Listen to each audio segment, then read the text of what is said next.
Aici și asfaltul.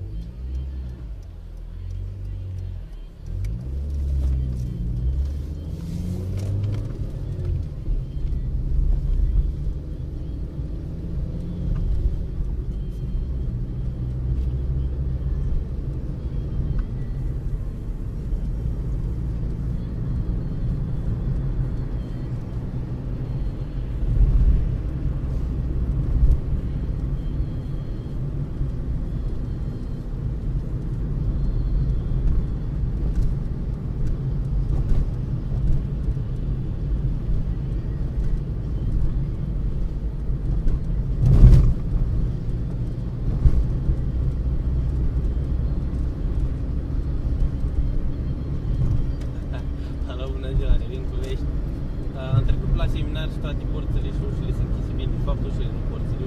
Da.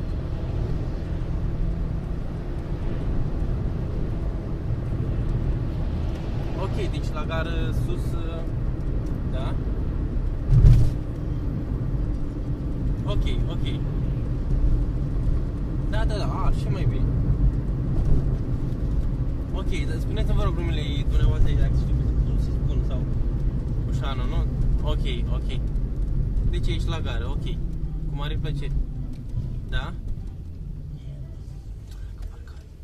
Da, am înțeles. Ah, ok, ok. Bine, bine. Da, perfect. Da, da, da, perfect, perfect, am înțeles. Cu mare plăcere. Ok. Ok, zi bună, pa, pa.